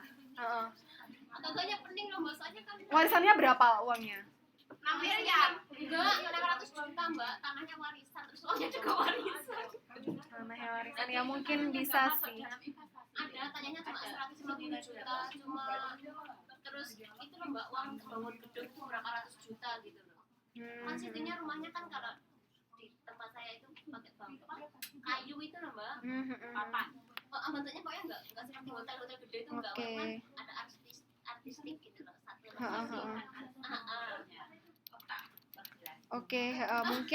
mungkin bisa kayak gitu juga sih. Yang saya hitung itu apa untuk investasi yang modal tetapnya itu investasi yang aktiva tetap itu tidak saya ikutkan. Tapi yang saya hitung cuma apa biaya modalnya itu. Oke. Mungkin nanti bisa tak lihat lagi. Soalnya sebenarnya kalau misalkan biasanya ya, kalau misalkan kita ngitung itu kalau kita punya bisnis awal gitu, terus kita juga punya uang walaupun banyak gitu ya, biasanya kemungkinan di awal tuh bisa jadi minus. Tapi nggak ngerti juga kalau semuanya itu warisan, mulai dari tanah warisan, uang bangun warisan. Nah itu berarti kan katakanlah kita zero investasi ya, maksudnya kita nggak mengeluarkan uang dari uang kita sendiri gitu. Nah itu mungkin bisa jadi biasanya dia otomatis nanti akan akan positif juga bisa sih. Jadi nanti tergantung lah dilihat. Soalnya penting loh Mbak, kalau barangnya itu jasa itu apa? Iya sih, Modalnya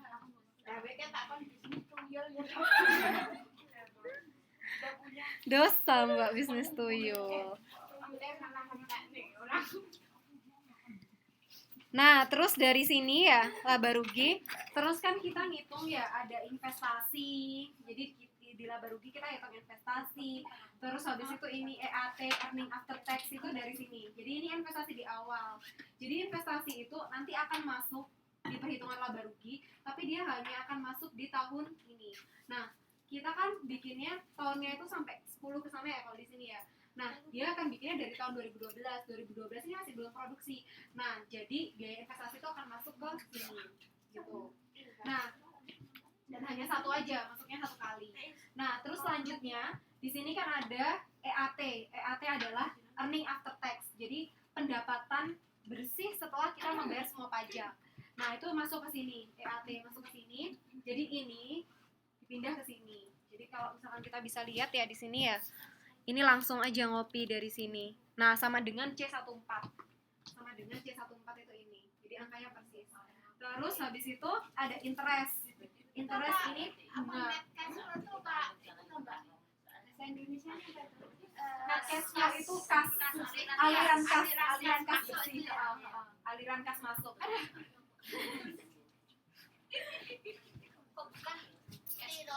Hah? aliran kas masuk bersih. Aliran kas masuk bersih ya, nanti mungkin bisa diartiin ya Mbak ya, atau bisa cari di Google Translate. Nah terus habis itu di sini ada interest.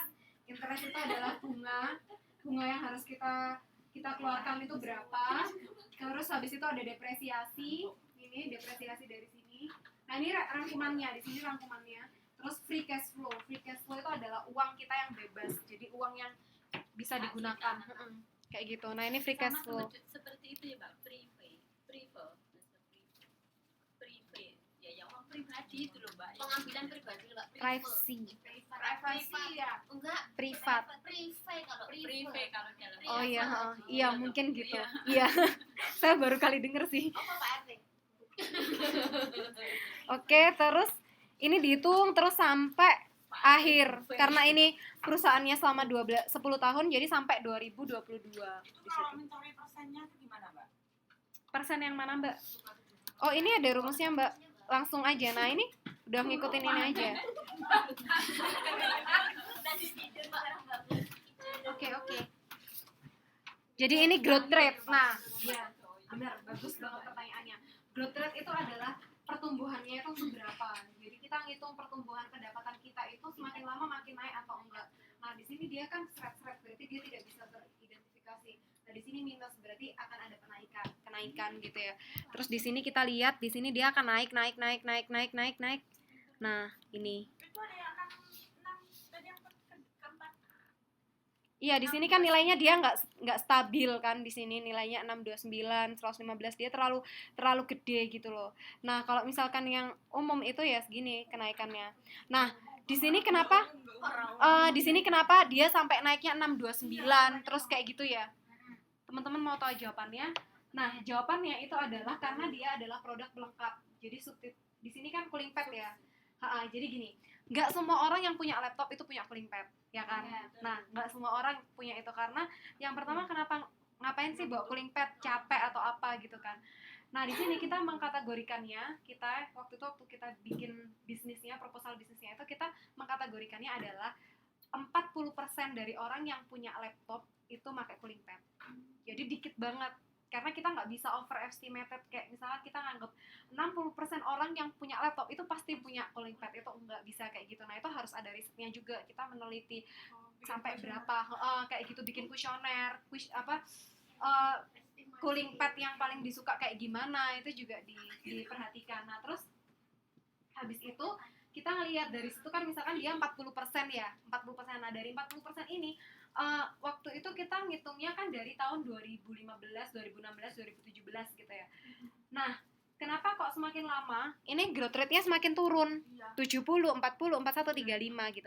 Karena semakin lama orang nggak pakai laptop, pakai tab, pakai iPad, itu jauh lebih simpel. Nah, otomatis saat laptop itu menurun, pembelinya, otomatis cooling pad juga akan jauh lebih menurun. Nah, seperti itu. Kenapa, Mbak? Kalau makanan mah bisa naik terus. Bisa, tergantung inovasinya. Tadi kayak yang saya bilang di awal, tergantung inovasinya. Semua tergantung dari inovasi yang kita bikin gitu. Nah, karena itu jadi dia akan turun gitu. Nah, karena ini kan produknya teknologi ya. Nah, jadi kondisinya apa? Saat kita tahu analisa kelayakan, kita akan tahu masa depan perusahaan itu seperti apa. Kalau misalkan dari sini kita bisa lihat ya, di sini kan turun nih, dari 43 ke 41 turun 2%. Terus dari 41 ke 35 turunnya 6%. 41 ke 35.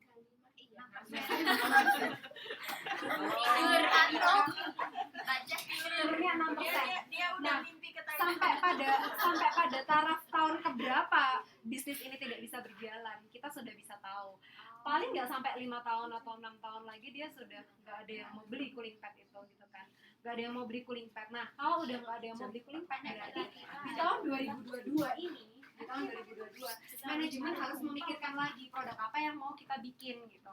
Nggak hanya terpancang pada cooling pad itu, jadi kita bisa bikin produk lain. Jadi dari situ kita akan istilahnya kayak berpikir terus gitu loh. Nah, itu makanya jadi bos tuh kayak gitu gambarannya. Kita setelah mempraktekkan analisa kelayakan, kita tahu wah kayaknya 10 tahun lagi ini mati ini produk ini, nggak bakal laku di pasar. Nah, berarti sebagai seorang antisipasi, sebagai pemilik perusahaan ya kita harus berpikir kira-kira apa yang lagi in gitu. Misalkan jual produk yang ada mungkin hubungannya lagi in apa, misalkan iPhone atau iPad, dia yang misalkan yang mendinginkan iPad. Kan iPad biasanya panas ya kalau misalkan kita pakai terus. Nah, kita bikin cooling padnya iPad kayak gitu. Di freezer. Gitu. Jadi kita bisa mikirnya tuh harus berkesinambungan, bukan cuma satu kali aja kita berpikir gitu. Oke, terus dari sini ada pertanyaan lagi, Mbak? Udah ya, lanjut kita ke cash flow.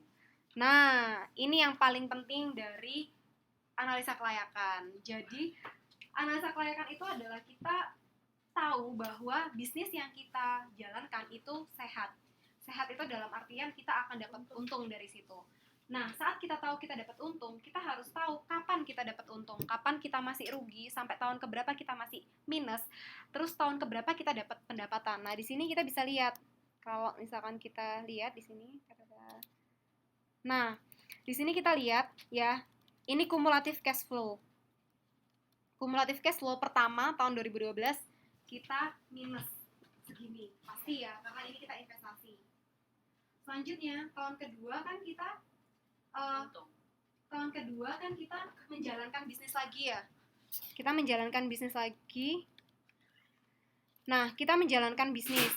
Nah, otomatis dia akan berkurang, tapi di sini enggak. Dia enggak berkurang, tapi dia bertambah.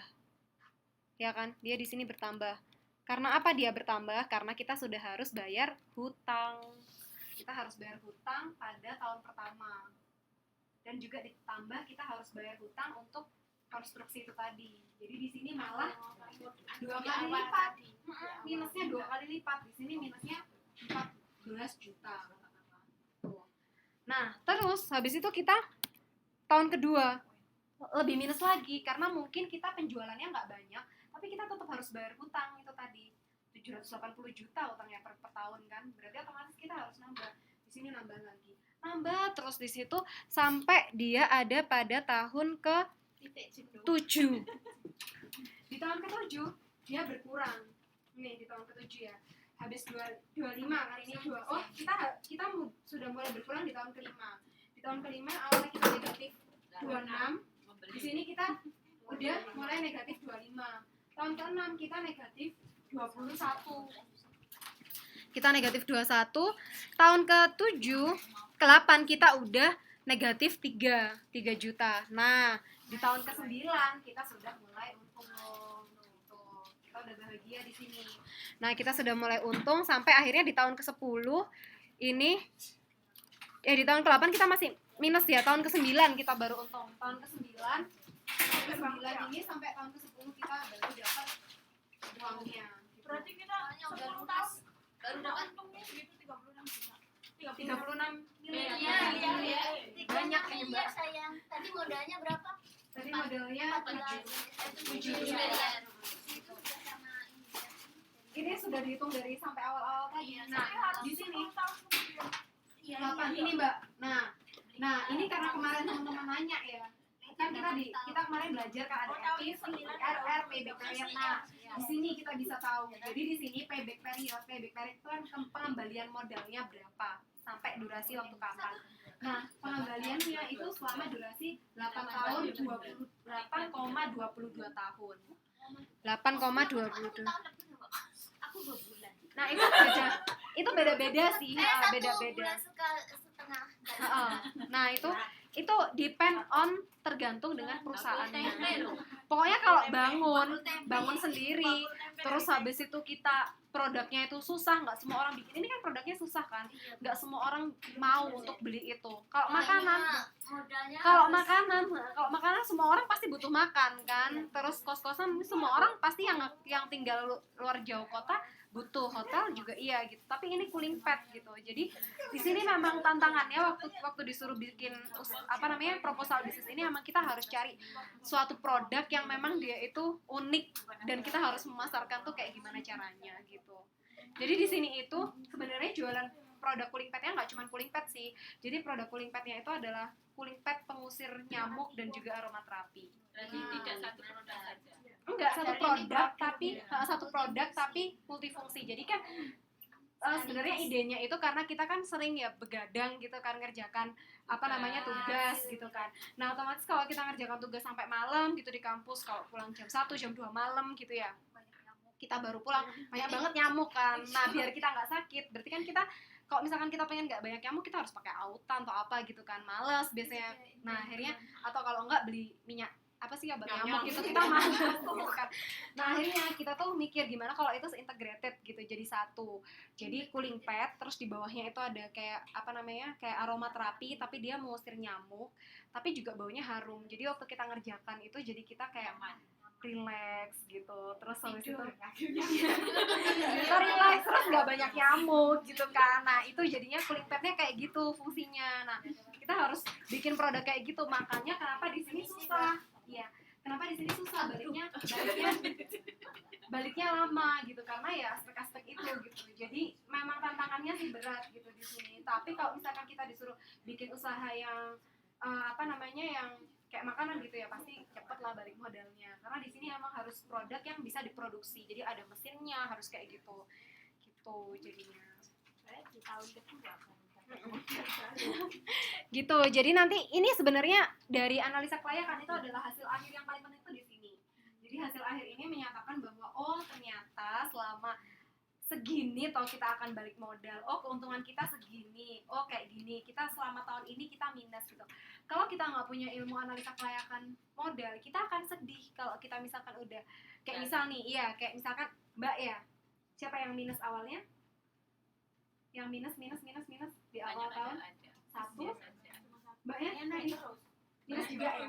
Nah kalau misalkan kita nggak tahu nih ya, kita nggak pernah belajar ini gitu, terus kita mau bikin bisnis, kita sudah mengeluarkan uang, tapi misalkan tahun pertama kita minus, kita bakalan merasa bahwa wah kaget, nggak prospek ini, udah gulung tikar aja, nggak prospek ini, saya nggak bakat lah, banyak lah alasannya. Kalau orang gagal kan banyak ya, saya nggak bakat, saya nggak bakat, saya nggak ngerti ilmunya atau apa, itu banyak banget alasannya gitu. Tapi kalau kita sudah tahu kayak gini, kita jadi tahu ya pastilah tahun pertama kedua saya nggak akan dapat uang. tapi break even point. Nah jadi pasti nanti ada di saat kita akan dapat uang itu balik gitu, karena sebenarnya memang nggak mungkin gitu. Kalau sama halnya kayak gini loh, kalau misalkan kita minus itu kapanpun nanti misalkan Mbak mau bikin bisnis ya, misalkan minus itu jangan sedih dulu gitu loh, karena apa ya, kita mau kayak gini nih Mbak, dapat ilmu ini ya, Mbak kan harus susah payah, harus datang ke sini tiap hari Jumat malam, tiap Jumat malam harus di depan laptop dengerin gitu kan ya.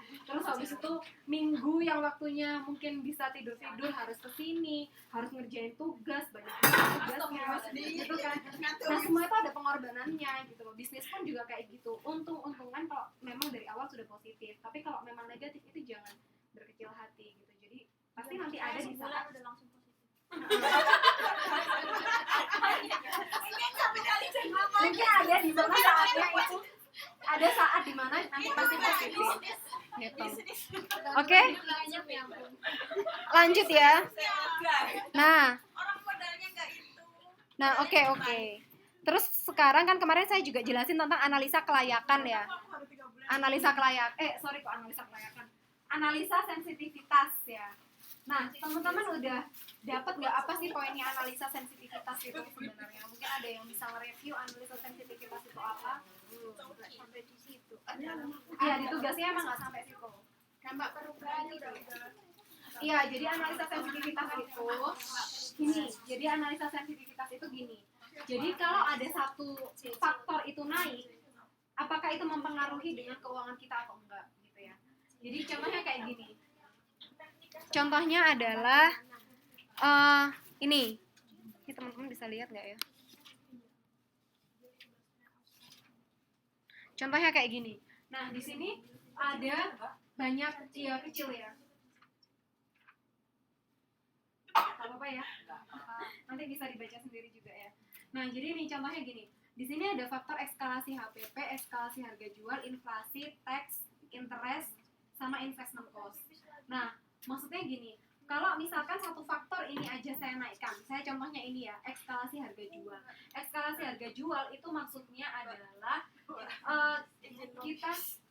eskalasi harga jual itu adalah maksudnya kita menaikkan. Jadi eskalasi itu kita naikin harga. Ini naikin apa minusin ya? Oh ini naikin. Jadi gini, kalau misal kita menaikkan harga jual itu ya, kita menaikkan harga jual itu kita kondisinya layak atau enggak. Jadi di sini contohnya, ini saya menaikkan harga jual itu 5,6%. Nah, itu kira-kira dia layak atau enggak gitu kan. Nah, saat kita naikin dia segini gitu ya. Naikin kayaknya berapa naikin. Nah, kalau misalkan gini deh. IRR sih. Oh gini. Jadi maksudnya gini, kalau misalkan kita menaikkan harganya, itu kira-kira dia makin turun atau enggak? Jadi kalau kita naikin segini ternyata dia nggak layak karena dia lebih lama misalkan masanya gitu, atau IRR-nya itu dia turun. Nah saat kita naikkan 5,95% ternyata dia layak karena dia payback periodnya cuma 8,2 tahun. Jadi 8,2 tahun dia udah naik gitu. Nah kalau misalkan kita coba naikin harga jual itu sampai pada posisi 7,35%. Di sini dia berubah. Ini ya, 7,35%. Payback periodnya itu cuma 7 tahun. Cuma 7,5 tahun. Jadi semakin kita menaikkan harga jual itu akan semakin cepat kita balik modalnya. Tapi ya itu semua itu ada plus minusnya. Nah kayak gitu. Nah dari analisa sensitivitas ini karena kita memainkan positif minusnya, di situ kita bisa tahu. Jadi punya kita layak atau enggak kayak gitu. Jadi kalau kita naikkan harga jual, nanti dampaknya apa? Kalau misalkan kita menurunkan harga jual, itu dampaknya seperti apa? Nah, itu yang dimaksud analisa sensitivitas. Jadi, satu faktor saja berubah, itu akan mempengaruhi semua perhitungan. IRR-nya berubah, terus pengembalian modalnya berubah, uang yang balik juga berubah gitu. Jadi itu yang dimaksud analisa sensitivitas. Jadi kita harus melihat ternyata apa sih yang paling sensitif. Nah dari semua yang ada ini yang paling sensitif adalah harga jual. Jadi saat harga jual itu kita naikkan dikit aja itu nanti imbasnya gede. Tapi kalau misalkan yang lain kayak misalkan kayak misalkan yang dinaikin bunga bank atau apa kayak gitu-gitu tuh dia nggak terlalu ngefek.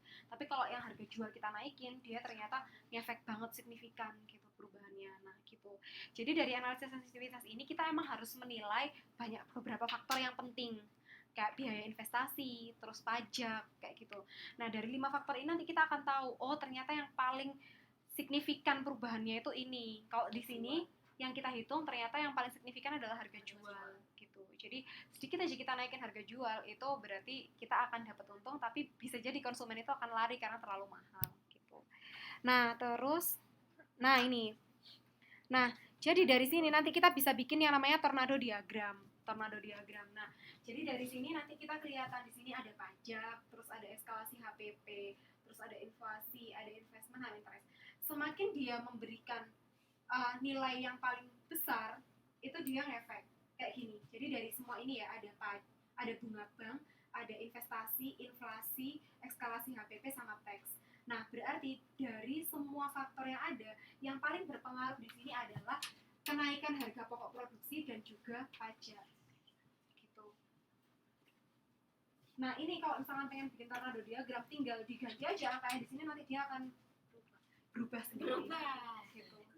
Jadi itu tujuannya kita melakukan analisa sensitivitas. Jadi kita tahu faktor apa saja yang dia itu sangat sensitif, gampang berubah saat kita merubah sedikit aja gitu. Nah biasanya ini cuman ininya variabelnya aja. Jadi yang paling maksimal tuh sampai ke sini. Tapi kan nggak ada yang sampai ke sini kan. Jadi dia ada di sisi ini dan ini tuh yang paling nomor satu yang paling efek itu adalah pajak. Jadi saat pajak dari pemerintah itu naik, misalkan awalnya pajaknya 20% nih, terus pemerintah karena tahu perusahaan ini keren nih pemasukannya dia penjualannya bagus gitu, jadi dia akan menaikkan gitu. Nah kayak gini juga ini kan. Kalau teksnya naik kan otomatis penjualannya juga harga jualnya. Iya jadi istilahnya kalau pajaknya itu naik, otomatis kita uang yang kita punya jadi earning after tax itu akan turun, ya kan? Jadi kayak misalkan katakanlah kita sebelum misalkan pas pajaknya 20% nih, kita punya untung katakanlah 3 juta.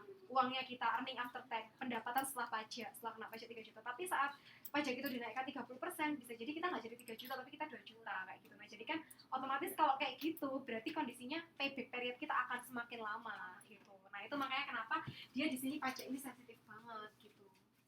Tapi biasanya sih kalau usaha masih kecil itu nggak ada pajak sih sebenarnya, nggak harus setor pajak. Nah biasanya yang kayak gini-gini ini perusahaan yang besar gitu, yang punya mesin, punya karyawan 25 atau berapa, nah itu pasti kena pajak gitu.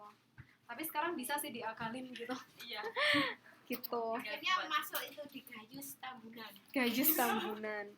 Nah kalau di sini ini ada, karena di sini dulu kemarin saya punya tugas, jadi di sini kita membandingkan 2, jadi namanya two-way analisis sensitivitas ini, two-way. Jadi kita membandingkan 2. Jadi di sini eskalasi harga jual sama eskalasi HPP. Jadi saat dua faktor itu dirubah secara bersamaan, apa yang mengakibatkan itu? Misal ini harga pokok produksinya saya turunkan 20%, ini harga eskalasi harga jualnya saya turunkan 20%. Yang terjadi apa?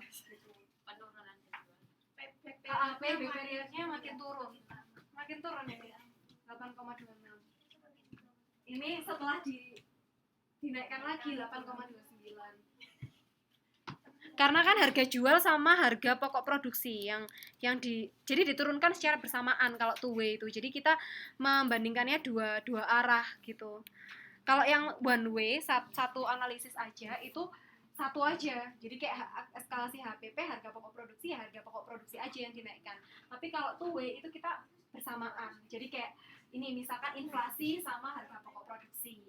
Nanti kita ganti lagi pajak sama eskalasi harga pokok produksi. Nah, gitu kita lihat nanti dia hasilnya kayak gimana karena hasilnya akan berubah-ubah gitu.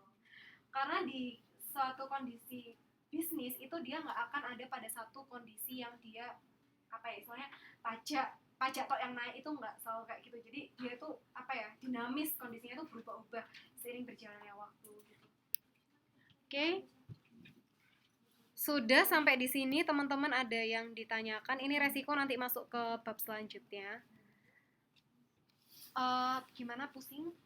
Oh, ini penuh angka. Kalau nanya tugas kemarin itu, kalau misalkan bikin laba rugi itu kan ya, itu harus nentuin promosi harga pokok penjualan.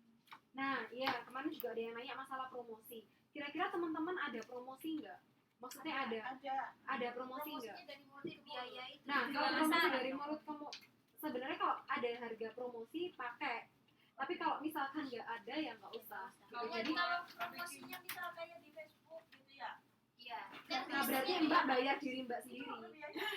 Iya kan maksudnya yang bikin kan Mbak kan. Nah berarti itu tuh gini. Jadi karena ini bisnis yang maksudnya bisnisnya nggak terlalu besar ya. Jadi bisnisnya bukan bisnis yang gede kayak gini. Itu tergantung Mbak. Kalau misalkan bisnisnya Mbak live Facebook.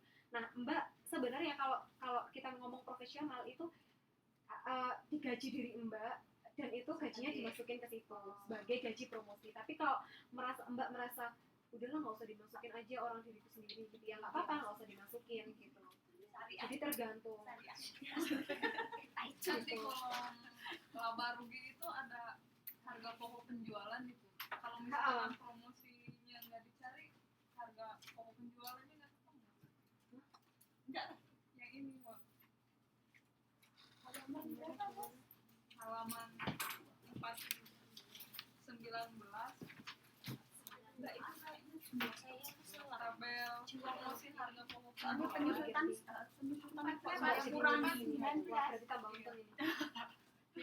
Gimana Mbak maaf 41 yang mana? Yang promosi harga pokok penjualan. Oh, yang Terus kan paling bawahnya ada harga pokok penjualan.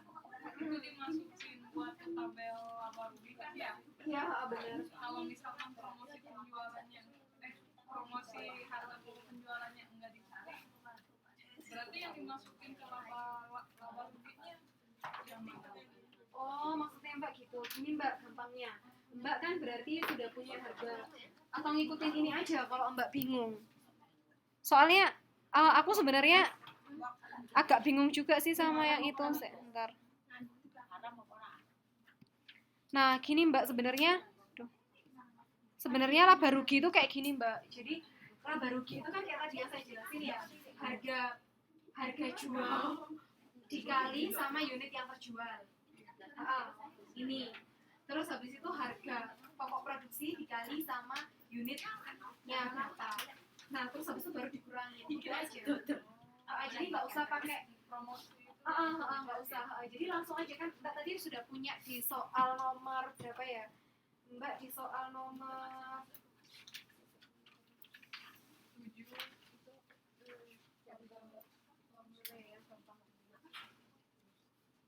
nah ini misalkan kan Mbak punya nomor 2 kan Mbak sudah tahu ya harga pokok produksi per unit. Nah iya dari situ aja langsung angka yang dimasukin gitu. nggak usah pakai. Nah, saya bingung, jadi dibikinin promosinya, promosi Oh harga pokok penjualannya.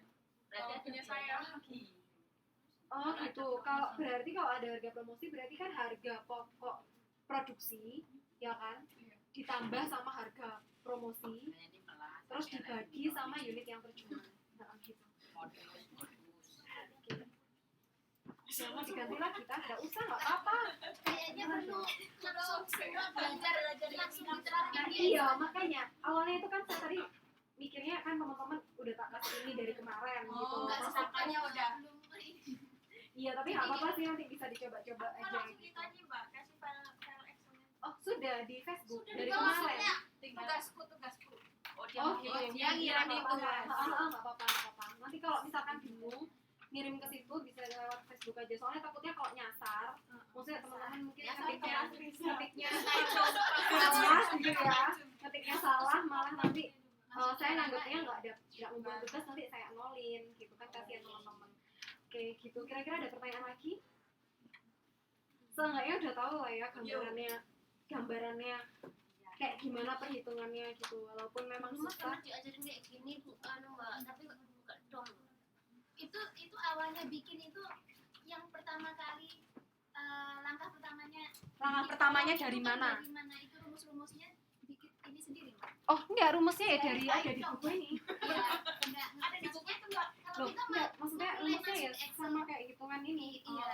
Jadi kita Kita pas bikin kolomnya bikin rumus formulasinya sendiri. itu kita masukkan sesuai dengan ini apa dibagi apa gitu kan ya. Benar. Nanti Kayak gitu. selanjutnya kita mudah tinggal masuk. Iya kayak Tapi gitu. awalnya kita harus tahu masuknya. Kayak gitu. Jadi kayak gampangnya gini lah ya kita yang pakai dari awal ini ya. Dari awal ini kan kayak biaya investasi nih kan Mbak masukin semua dulu kan ya dimasukin semua data-datanya misalkan apa ini berarti kan ini harganya dari ini dikali ini berarti sama dengan Nulisnya di atas itu ya. nulisnya di sini jadi misalkan ini ya Mbak ini jumlah nih ya jumlahnya terus habis itu ini harganya kalau kita pengen cari totalnya berarti gimana berarti jumlah dikali sama harga kan ya berarti di sini ya sama dengan ini sama dengan E6 ini dikali sama C6 ketemu ini gitu sih tapi kalau misalkan Mbak bingung untuk formulasinya lalala gitu ya tinggal ganti aja langsung dari sini harganya diganti aja sama jumlahnya ini nanti dia akan menyesuaikan secara otomatis gimana gampang sih sebenarnya tinggal nanti ya mungkin bisa belajar di gitu. Oke teman-teman ada yang ditanyain lagi? Ya cukup. Enak ya kerja di situ, enggak perlu modal itu ya mbak. Kenapa? Yang analisasinya udah mbak. Iya. Tapi salah hitung kita juga kena juga. Jadi ada dasarnya. Jadi kayak harga mesin itu harus tahu ini referensinya dari mana. Terus harga tanah itu referensinya dari mana. Kayak Gimana gitu harus. lokasinya harganya berapa itu mbak. Oke teman-teman ada pertanyaan lagi? Wajahnya pusing semua. Iya. Soalnya lihat Dari tadi kan yang diutuk angka melulu. Gitu ya. Dari Mbak Mega tadi Oh, juga bisa kayak gini. Oke, nggak ada pertanyaan atau masih ada? Kalau nanti ada pertanyaan mungkin bisa cek di Facebook gitu, mungkin saya nanti bakal jawab. Maaf ya kalau kadang jawabnya lama. Ya mbak nggak apa-apa. Saya yang paling senang. Terus ini berkaitan sama absensi dan juga tugas itu jadi kan mungkin teman-teman sudah tahu ya aturannya ya. Jadi kita ada 8 kali pertemuan, 6 kali itu kita online dan 2 kali kita tatap muka. Nah terus habis itu saya sebenarnya ada sih catatannya tapi lupa tadi nggak bawa. Jadi di situ ada penilaian dari kehadiran. Jadi kehadiran ini juga diperhatikan. Nah kalau misalkan teman-teman datang seluruhnya 8 kali itu nilainya pasti 100 di kehadiran gitu ya. Tapi kalau misalkan teman-teman nggak datang itu pasti nilainya kecil. Nah ini sebenarnya juga ngefek ke penilaian karena presensi ini juga diperhitungkan di penilaian walaupun cuma 30% tapi ngefek gitu. Nah gimana kalau misalkan teman-teman yang berasa atau merasa belum mengikuti atau nggak mengikuti itu teman-teman bikin resume.